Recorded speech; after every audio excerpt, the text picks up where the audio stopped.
Si dans cet univers, le Seigneur Jésus a un rival, si ce rival a manifesté dès avant la fondation du monde la ténébreuse ambition d'usurper la place que Dieu avait réservée à son Fils de toute éternité, s'il a porté un regard d'envie sur le trône préparé pour le roi des rois et le Seigneur des seigneurs, et si d'autre part, par l'onction et en rapport avec le plan de Dieu concernant son Fils, un conflit doit fatalement s'en suivre, immédiatement le rival va manifester son antagonisme sur le terrain pratique.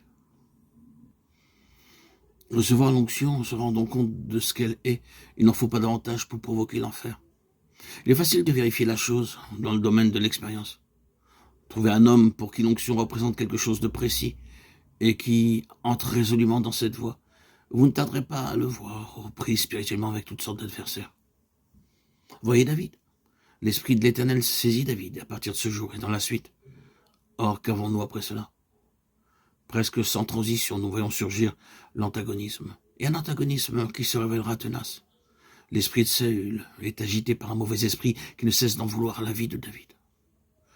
J'espère que le passage qui mentionne un mauvais esprit venant de l'Éternel ne vous arrête pas.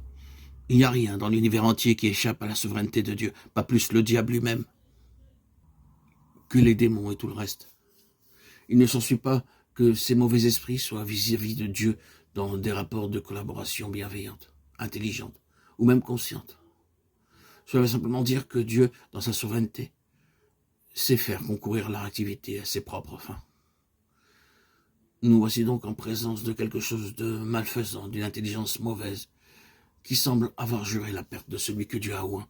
À peine David a-t-il reçu l'onction que ce sinistre élément entre en scène et s'en prend directement à lui. L'onction assied David à l'attention de cette puissance ténébreuse qui désormais en veut à sa vie.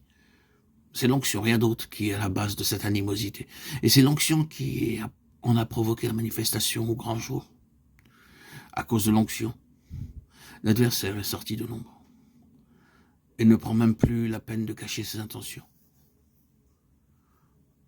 Prenez le cas du Seigneur Jésus. Il n'a pas plutôt reçu l'onction au Jourdain que nous le trouvons face à face avec un adversaire. Et ce n'est rien moins que l'enfer dans le désert qui se dresse contre lui. Prenez l'Église à la Pentecôte, c'est l'onction. Presque aussitôt, le monde des ténèbres se met en mouvement, non pas tellement contre des hommes que contre l'onction dont ils sont revêtus. Prenez Paul, ce vase d'élection. L'onction vient-elle sur lui? Le voilà poursuivi, persécuté par tous les procédés imaginables. L'enfer ne lui laisse aucun répit. Pourquoi? À cause de l'onction.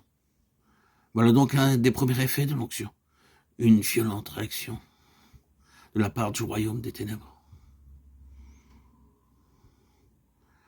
Nous pouvons même aller plus loin et dire que la réaction de l'ennemi, d'une manière générale, est proportionnelle au discernement que nous avons de l'onction, de sa valeur, de sa portée.